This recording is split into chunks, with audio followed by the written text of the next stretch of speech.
नमस्कार, मैं हूं श्रुति शर्मा और आप देख रहे हैं हमारी खास पेशकश आईफोन एट 10। जी हां, जैसे कि नाम से ही जाहिर है, आज ही के दिन 10 साल पहले आईफोन का सबसे पहला फोन स्टीव जॉब्स ने लॉन्च किया था। और इसी पर चर्चा करने के लिए हमारे साथ होंगे tech expert, founder the unbiasedblog.com के निखिल चावला और साथ ही साथ मेरे सहयोगी दिनेश शर्मा, जो कि टेक्नोलॉजी वर्ल्ड को काफी करीबी से कवर कर रहे हैं और साथ ही साथ वो एप्पल के भी काफी बड़े फैन हैं। बहरहाल, एप्पल की तकदीर बदलने वाला आईफोन अब 10 साल का हो गया है और साल 2007 से लेकर आईफोन ने सफलता का लंबा सफर तय किया है। 15 वेरिएंट लॉन्च हो चुके हैं, जिसे लेकर कंज्यूमर्स का जबरदस्त क्रेज देखने को मिला है। और अब इंतजार है आईफोन 8 का, जो कि इसी साल लॉन्च होने जा रहा है और जिसको माना जा रहा है कि वो एनिवर्सरी एडिशन होगा एप्पल का। An iPod, a phone. Are you getting it? These are not 3 separate devices. This is one device. And we are calling it iPhone. आज से ठीक 10 साल पहले यानी 9 जनवरी 2007 को एप्पल के फाउंडर स्टीव जॉब्स ने सैन फ्रांसिस्को में जब पहले आईफोन को लॉन्च किया था, तब शायद किसी को भी इस बात का अंदाजा नहीं था कि उसे पाने के लिए लोग दीवाने हो उठेंगे। It was at that time pitched as the 3-in-1 product, widescreen iPod, mobile phone and an internet device. Launch के पहले दिन ही एप्पल ने साबित कर दिया कि अब मोबाइल फोन की दुनिया पूरी तरह से बदलने वाली है। एप्पल के स्मॉल वंडर को न सिर्फ लोगों ने बल्कि बाजार ने भी हाथों हाथ लिया और जो स्टॉक 9 जनवरी 2007 को $13 का था, वो 2017 आते आते $117 पर पहुंच गया।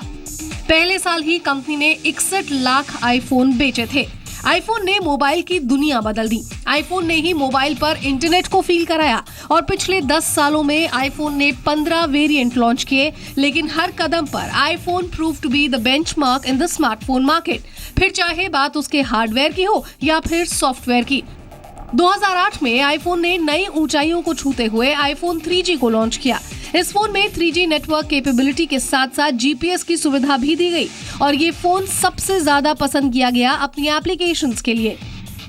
2010 में एप्पल ने 4th जनरेशन आईफोन को बाजार में उतारा। ये फोन रंग रूप में अलग था और पहली बार कंपनी ने CDMA नेटवर्क को सपोर्ट करने वाला फोन लॉन्च किया। और इसके बाद जब भी एप्पल फोन लॉन्च का अनाउंसमेंट करता था, दुनिया भर में इसके चाहने वाले बेसब्री से इंतजार करने लगते। आईफोन ने एप्पल को टेक्नोलॉजी की दुनिया का बेताज बादशाह भी बना दिया। 10 सालों में कंपनी का रेवेन्यू $24,578 मिलियन से बढ़कर $2,15,091 मिलियन पहुंच गया है। और 2016 आते आते आईफोन ने फोन की परिभाषा ही बदल दी। From latest technology to water resistance, from dual camera to jack free phone, everything changed in this iPhone. लेकिन 2016 में पहली बार आईफोन की बिक्री गिरी और कंपनी ने CEO टिम कुक की सैलरी में 15% की कटौती कर दी। लेकिन इसके बावजूद टिम कुक दुनिया में सबसे ज्यादा सैलरी पाने वाले CEO हैं। आईफोन आज भी टेक्नोलॉजी का लीडर है। Well, a big day for Apple today और मेरे साथ दिनेश शर्मा हैं, जो कि अनकॉल्ड पार्टी दे रहे हैं आज, क्योंकि ये हमेशा से ही एप्पल के फैन रहे हैं।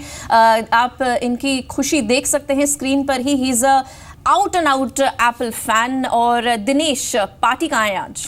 श्रुति, पार्टी छोड़िए, लेकिन आज ही का वो पावन दिन है। Forgive me for being so cheesy right now, but आज ही का वो पावन दिन है, पावन डेट है जब एप्पल आईफोन दुनिया के सामने आया और इसने स्मार्टफोन या कि किसी भी तरह के फोन की डेफिनेशन को पूरी तरह से चेंज कर दिया। स्टीव जॉब्स लेके आए थे 2007 में जनवरी में इस फोन को, और तब से लेकर अब तक स्मार्टफोन्स के इतिहास में इससे बड़ी रेवोल्यूशन हमें नहीं देखने को मिली है। और तो कुछ हद तक हम ये कह सकते हैं कि कंप्यूटिंग वर्ल्ड को भी इसने काफी ज्यादा इन्फ्लुएंस और टेक ओवर किया है। जी श्रुति। निखिल चावला हमारे साथ, the tech expert and the founder of the unbiasedblog.com। Nikhil, आपके पास आना चाहूंगी। किस तरह से देखते हैं आप आईफोन की जर्नी को? और obviously in terms of technology world, the iPhone, the Apple has been a game changer throughout whenever it's launched a new phone. So as a journey और अब आगे की जर्नी आईफोन की कैसे देख रहे हैं आप? जैसे कि आपने कहा कि आप दोनों ने बोला कि एक ऐसा स्मार्टफोन है जिसने वर्ल्ड में चेंज कर दिया कंप्यूटिंग को, मोबाइल कंप्यूटिंग को, ये बिल्कुल ठीक बात है। जिस वर्ल्ड में हम रह रहे हैं वहाँ पे टेक्नोलॉजी हर एक महीने में बदलती है, और उस वर्ल्ड में अगर एक फ़ोन 10 साल तक गोल्ड स्टैंडर्ड और बेंचमार्क रहता है बाकी स्मार्टफोन्स के लिए, तो इसका मतलब है कि ये स्मार्टफोन एक रेवोल्यूशनरी प्रोडक्ट है जो 10 साल से दूसरे स्मार्टफोन्स के लिए एक बेंचमार्क बन के बैठा हुआ है। आज भी अगर हम बात करें तो ऐसा इंटरफेस और ऐसा कि एक्सपीरियंस जो आईफोन दे पाता है, आज भी उसको कैचअप करने के लिए ही लगे रहते हैं बाकी डिवाइस मेकर्स। ओके निखिल, बीच में एक समय ऐसा भी आया था, we'll talk about the models also in the coming segment, but what I want to discuss right now is कि बीच में एक ऐसा फेज आया था when Steve Job passed away और पूरी जो कमान थी वो टिम कुक के पास आ गई थी, तो लोगों को लग रहा था कि the founder of Apple is no more, but this company cannot actually function and work without Steve Jobs, but ऐसा हुआ नहीं. Tim Cook has and been trying his best to actually maintain that level of Apple company. So उसके बारे में आपका क्या कहना है? उनमें से मैं भी एक था जिनको लगता था कि टिम कुक आए हैं, स्टीव जॉब्स चले गए हैं, अब कंपनी का मोटिव चेंज हो जाएगा, अब इनोवेशन से उनको बिजनेस मेकिंग हाउस में बन जाएगा, और ऐसा मुझे कुछ प्रोडक्ट्स देख के लगा भी। जैसे कि आईफोन 5C आया तो लोगों को ये लगा कि एप्पल ऐसा प्रोडक्ट निकाल रहा है जो कलरफुल है, और फिर उसके बाद हमने देखा कि अब जो आईपैड प्रो आया उसके साथ पेंसिल निकाली गई, और जब स्टीव जॉब्स थे वो हमेशा ये कहते थे कि स्टाइलस तो मैं कभी किसी को सजेस्ट ही नहीं करूँगा, हम घुमा देते हैं। तो अगर आपने एक ऐसा प्रोडक्ट निकाला जो पेंसिल है, स्टाइलस की तरह है, उसको एक डॉक ही नहीं है उसके साथ, वो बिल्कुल स्ट्रैटेजी जो स्टीव जॉब्स की होती थी बिल्कुल अगेंस्ट गए उसके। और उसके बाद हमने अभी जो पिछले साल में बहुत डिसअपॉइंटेड रहा हूँ एप्पल से, जैसे 2016 में आईफोन 7 आया और मैकबुक उनका लेटेस्ट आया। अब आप दो प्रोडक्ट्स निकाल रहे हैं, दोनों फ्लैगशिप प्रोडक्ट हैं, वो आपस में ही नहीं तुम कनेक्ट कर सकते। तो ये आप कंपनी के बारे में क्या कहना कहेंगे कि अगर आप टॉप फ़ोन लेते हैं और टॉप लैपटॉप लेते हैं, आपस में इसको सिंक नहीं कर सकते, चार्ज नहीं कर सकते, तो कहीं मुझे लगता है कि एक एप्पल इनोवेशन कंपनी से एक ऐसी कंपनी बन गई है जो सिर्फ नीड्स भर रही है और ऐसे प्रोडक्ट्स निकाल रही है जिससे सिर्फ मनी मिंट हो पाए। इनफैक्ट सही कह रहे हैं निखिल आप, मुझे भी ये लगता है कुछ ना कुछ हद तक एप्पल ने जैसे रिस्पांस देखा, रिएक्शन देखा लोगों का, कस्टमर्स का, कंज्यूमर बिहेवियर देखा, तो कहीं ना कहीं ये कंपनी थोड़ी ग्रीडी हो गई। और हमने 5C के अलावा हमने 5SE भी देखा जिसकी किसी को हमें लगता है कि जरूरत थी ही नहीं, लेकिन फिर भी ये लेके आए। इनको लगा कि हम मिड रेंज सेगमेंट को भी हम इसी की तरह टेक ओवर कर पाएंगे, लेकिन उसमें भी कुछ खास कमाल नहीं दिखा पाए। तो कह सकते हैं कि जरूर ये बहुत पॉपुलर रही है कंपनी 10 सालों में, और इसने काफी ज्यादा इनोवेशन भी दिखाई है। हमें से क्रेडिट हम नहीं ले सकते हैं, इनसे हम नहीं छीन सकते हैं क्रेडिट कि इन्होंने बहुत ज्यादा रेवोल्यूशन लेके आए हैं, लेकिन इसके साथ में इन्होंने कुछ ज्यादा ही एक्सपेरिमेंट्स भी किए जो इनके लिए बैकफायर भी किया। Okay Nikhil, considering the models that we have for the iPhone right now, 15 अभी तक लॉन्च हो चुके हैं, गेम चेंजर आपको क्या लगता है इन सभी मॉडल्स में अब तक क्या रहा है दैट यू कैन एक्चुअली से wow the Apple has actually launched an iPhone which is a game changer, which is actually the phone for them?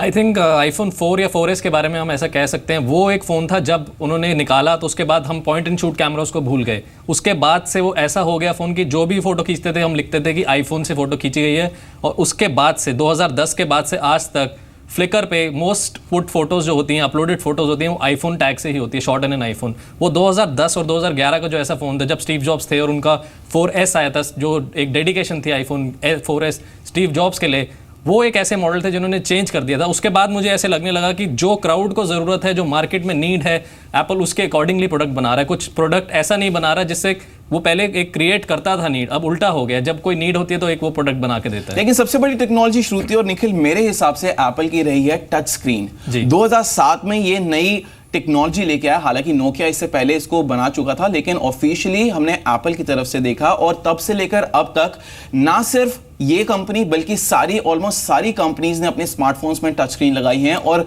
दिन ब दिन वो अच्छी होती गई और इंप्रूव होती है। तो मेरे हिसाब से game changer technology wise touch screen रहेगी Shruti. So Nikhil, if we separate the two things, अगर हम एप्पल का ही आईफोन का सॉफ्टवेयर पार्ट और हार्डवेयर पार्ट अलग रखते हैं, let's get on to the hardware first. What do you think has been a game changer in terms of phone chronology, कि कहाँ ट्विस्ट आया उनके डिजाइन में, और कौन सा ऐसा आईफोन है जिसने वाओ फैक्टर क्रिएट किया है अभी तक जो लॉन्च हुआ है? Software part obviously will come to it later, जैसे सीरी की बात होगी वो भी हम बात करेंगे। फिलहाल आईफोन के डिजाइन की बात कर लेते हैं। What do you think has been the best design phone for iPhone right now? See, जब तक मैं 5S यूज करता था मुझे सबसे अच्छा वही लगता था, बट उसके आने के बाद जब 6 आया और मुझे लगा वो थोड़ा सा बड़ा है, बट जब आप एक बार आईफोन 6 जो अभी तक आ रहा है, 6, 6S और 7 उनको यूज करेंगे तो उस डिजाइन को अभी तक सारी कंपनीज फॉलो करने पे लगी हुई, सिमिलर डिजाइन निकाल रहे हैं, कोशिश कर रहे हैं कि वैसे मैच कर जाए, एक डिजाइन का भी बेंचमार्क बन चुका है। There was speculation at that time also, जहां लोगों ने बोला कि एप्पल का फोन नहीं लग रहा है ये, बिकॉज वो एक तरफ से ब्रेक थ्रू था from the usual Apple design.